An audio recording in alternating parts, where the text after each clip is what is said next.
इस समय आतंकियों का मेन निशाना भीड़-भाड़ यानी पब्लिक एरियाज़ है, क्योंकि इस समय फेस्टिव सीज़न चल रहा है, यानी कि त्योहारों का सीज़न चल रहा है। और आप लोग जानते ही हैं कि जब भी कोई त्यौहार हो, फेस्टिव सीज़न हो या कुछ हमारे जम्मू कश्मीर के लिए एक प्राउड मोमेंट हो, तो ये जो शरारती तत्व और जो पाकिस्तानी रहते हैं, आतंकवादी रहते हैं, इन सबको ये चीज़ें डाइजेस्ट नहीं होती कि किस तरह से हिंदुस्तान में सब कुछ सही चल रहा है। तो इसलिए ये जो फेस्टिव सीज़न चल रहा है, इस फेस्टिव सीज़न में आतंकियों की ओर से बहुत ज़्यादा हमले करने, अपने मंसूबों को आगे बढ़ाने के लिए ये सब हरकतें उनकी ओर से की जा रही है कि लगातार हर जगह पर उनकी ओर से पब्लिक एरियाज़ को टारगेट किया जा रहा है, क्योंकि त्योहारों का सीज़न चल रहा है। वही अगर बात करूं, इस समय दिल्ली क्राइम ब्रांच को बड़ी कामयाबी हाथ लगी है, जहां पर एक पाकिस्तानी टेररिस्ट अरेस्ट किया गया है, जिसके पास से ग्रेनेड AK-47 ये बरामद की गई है। तो पूरी अपडेट मैं आपको बता दूं कि ISI ने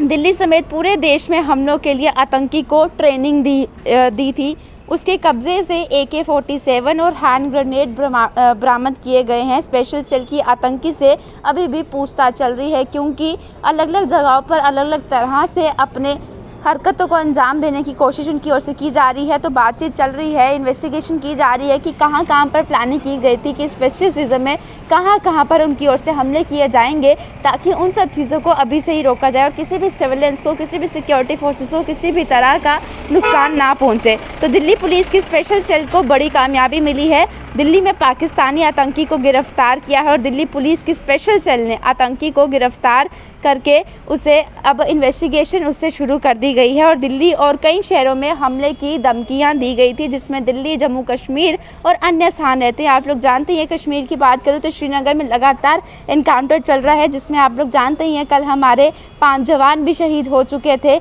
और अभी भी अलग अलग जगहों पर अलग अलग तरह से एनकाउंटर चल रहा है। ISI ने दिल्ली समेत पूरे देश में हमलों के लिए आतंकी को ट्रेनिंग दी थी और उसके कब्जे से AK-47 और हैंड ग्रेनेड बरामद किए गए हैं। स्पेशल सेल की आतंकी से पूछताछ अभी भी चल रही है और आतंकी फर्जी ID से दिल्ली के लक्ष्मी नगर में रह रहा था और पकड़ा गया आतंकी जो है वो नेपाल के रास्ते दिल्ली पहुंचा था, यानी कि फर्जी दस्तावेज बनाकर, फर्जी आइडेंटिटी बनाकर जो है वो दिल्ली के लक्ष्मी नगर में रह रहा था। उसका नाम कुछ था और वो रह किसी और नाम से रहा था।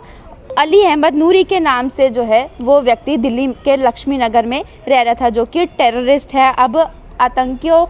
के द्वारा जो है वो हमले करने की फिराक थी, लेकिन जैसे सिक्योरिटी फोर्सेस को इस चीज़ के इनपुट्स मिले तो सिक्योरिटी फोर्सेस उसी समय हरकत में आई और जगह जगह पर अपनी पैनी नज़र सिक्योरिटी फोर्सेस ने रखी हुई है, ताकि किसी भी तरह की कोई अनयूजुअल सी गतिविधि देखी गई, कुछ संदिग्ध देखे गए तो उसी समय जो है वो एक सर्च ऑपरेशन चलाया जाता है और जितने भी आतंकी होते हैं उन्हें मार गिराया जाता है। हालांकि कल की बात करूं तो कल हमारे सिक्योरिटी फोर्सेस में भी लॉस हुआ है, जिसमें हमारे 5 जवान शहीद हो गए हैं, लेकिन लगातार कामयाबी सिक्योरिटी फोर्सेस को मिलती आ रही है। और जिस तरह से उनकी ओर से कोई बड़ा हमले की प्लानिंग की जा रही है, वो बड़ा हमला उनकी ओर से कोई भी सिक्योरिटी फोर्सेस उसे अंजाम नहीं देने जा रही है। यानी कि दिल्ली क्राइम ब्रांच को एक बड़ी कामयाबी मिली है। टेररिस्ट को अरेस्ट किया है और एक लाइव टेररिस्ट को अरेस्ट किया गया है, जिससे बारूद भी, AK-47 और ग्रेनेड पकड़े गए हैं, जब्त किए गए हैं। और अब उस व्यक्ति से इन्वेस्टिगेशन होगी, जिसमें खुलासे हो सकते हैं कि कहाँ क्या कुछ जो है वो अंजाम देने की साजिश आतंकवादी रच रहे हैं। और लगातार आप लोग जानते हैं किस प्रकार से सिचुएशन बनी हुई है, कभी सिविलियंस को टारगेट करना, कभी सिक्योरिटी फोर्सेस के नाका पार्टी को टारगेट करना, ये लगातार उनकी ओर से गतिविधियाँ चलती नज़र आ रही हैं और आप लोग ये लगातार अपडेट्स भी देख रहे हैं। आप लोग की क्या राय है इस बारे में, कमेंट बॉक्स में अपनी राय देना ना भूलिएगा और देखते रहिए बाहु एक्सप्रेस।